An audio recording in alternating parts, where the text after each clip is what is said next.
નમસ્કાર. અત્યારે નવું સત્ર સ્કૂલોમાં ચાલુ થઈ ગયું છે. ત્યારથી જ અંજાર આરટીઓ દ્વારા ચેકિંગની કામગીરી ચાલુ કરવામાં આવેલ છે.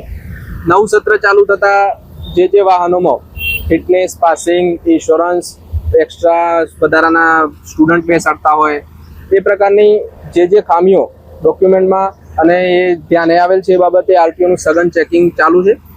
વધારામાં આ જે સ્કૂલ વાહનોમાં ચાલે છે એમાં ફિટનેસ અને વીમા, જે રિક્ષાઓમાં અને બસમાં ફર્સ્ટ એડ સર્ટી એ બાબતે થોડા પ્રશ્નો વધારે છે.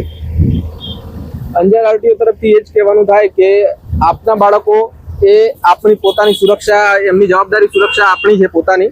તો આપણે એમને સ્કૂલે મૂકીએ છીએ તો આપણને ખ્યાલ જ છે કે એ રિક્ષામાં કેટલા બાળકો જાય, તો એના કાગળ શું છે એ પણ આપણે જાતે ચેક કરી શકીએ છીએ. તો વાલી મિત્રોને પણ એ વિનંતી છે કે આપણું બાળક જે રિક્ષા અથવા જે વાહનમાં સ્કૂલમાં જાય છે એના ડોક્યુમેન્ટની અને જે પુરાવાઓ છે આપણે જાતે જોઈ લઈએ એક વખત. અને સ્કૂલ સંચાલકોને પણ એ વિનંતી છે કે તેમના ત્યાં જે વાહનો પિકઅપ ડ્રોપમાં વપરાય છે, કોઈ પણ પ્રકારના રિક્ષા, મેક્સી અથવા બસ પ્રકારના, એ વાહનોના તમામ ડોક્યુમેન્ટ્સનું પૂરતા હોય એ જોઈ લે. Tax, fitness, insurance, first aid, emergency exit working હોય એ તમામ વસ્તુની જાણકારી અને એની પૂરતા કરવામાં આવે.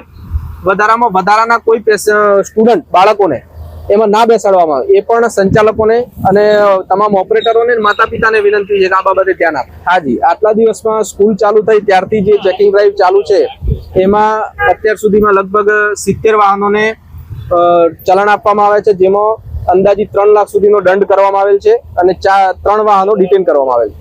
નહીં, આમાં કોઈ ટાઈમ પીરિયડ નથી. આ ચેકિંગ કામગીરી સતત ચાલુ રહેશે, જેથી તમામને વિનંતી છે કે એવું ના વિચારશે. આ ચેકિંગ કામગીરી સતત ચાલુ રહેશે.